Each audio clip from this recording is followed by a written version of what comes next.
Koe Miss Maloi Lele Travel,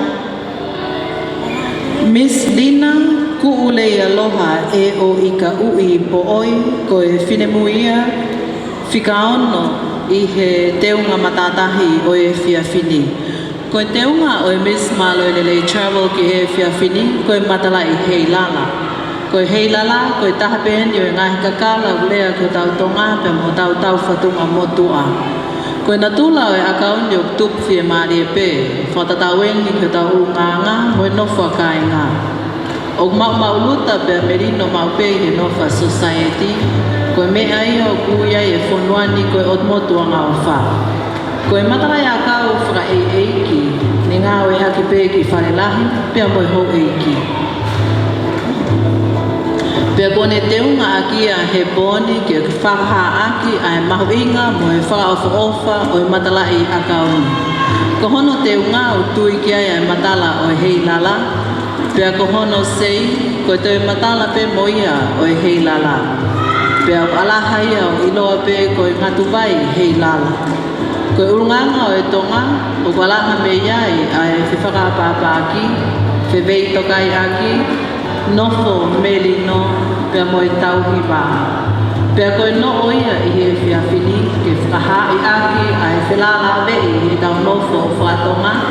Pea koia o iloa koe nofo a kāinga. He o no o aki ai ofa pea mo e uo wahataha. Pea koe whakakupesi takai ia I o tau tala. Tangane tonga. Ho eiki mo e kāinga. Miss Maloi Lele Travel. Lina ku'ulei aloha e o ika ui po oi. Ko e whinemui whikaonoia I he tau whiauhi teunga matatahi pe mo strong swimwear o e whiawhini.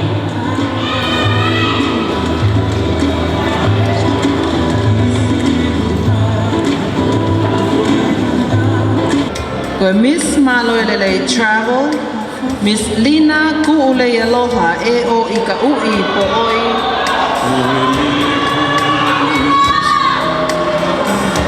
Miss Maloi Lele Travel with her contemporary island creation. Koe matai koloa ai whiwhine tonga o kua mate pe. Koe lai loa kau pe mo lai tutu. Koe ai koe teunga o e Miss Maloi Lele Travel ke kātoanga o e pōni koe kofumari. Koe sipinga eni o e whakamau taane o kuini lupe pau. He na taane mo King Charles tupo uruaki. Neongo koe sipinga whakamuri ka unde whakailongai ai liliu ko whai e he lotu whakaristiane ki te unga mo e mo uia e kakaitonga. Koe te unga o ngauhia me he wheta aki, pia toki koka whakakupesi ki ai sila o tonga. Ai kalauni ke whamahino, neongo koe ki whoi piriote pea tongani I e tau tuu he mape o mamani, ka koe pureanga o pure I whakatui, tala tanu hono whanau I mai ki mamani. O toki lalanga whakamomo iki aki, ai lau ikie a hono muawala, ke whamahino ai natulanga nofo ai whiwhine tonga. O toki teu akia ai ngahi matalai lose, ne lalanga me he lau ikie, pia toki pito aki ai tofe.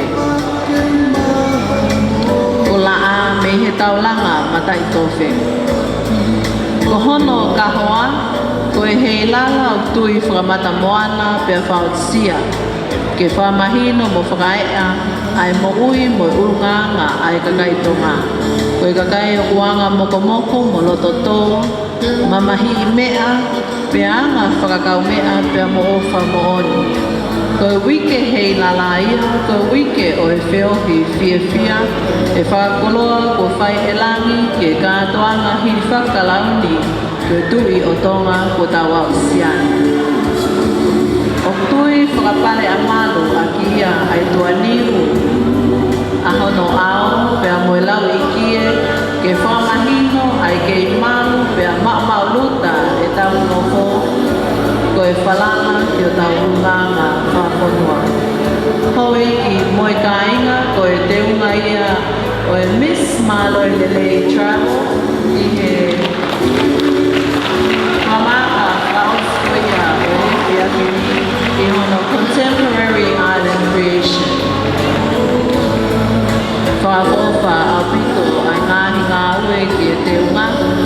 Pamalo ki he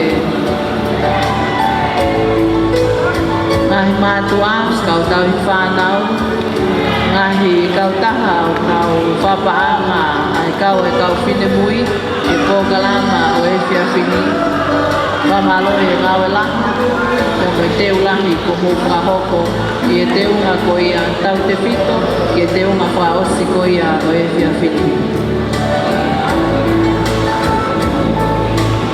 Ko e whine mui whika ono whokieni e tau whea uki o e whiawhini Ko e Miss Malolelei Travel Nina ku le aloha e o i ka ui po oi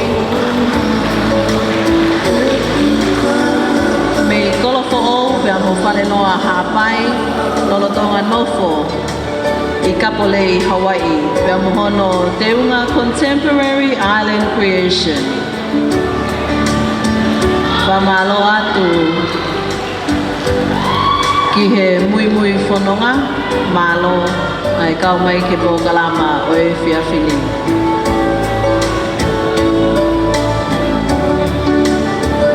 Whamanatu pe whoki ko e kau whamau kohia ki he konga wha oskoi ni ko Liberty Pagalani, Jenny Salesa, Verna Tuguafu, pe amo Tatiana Toki.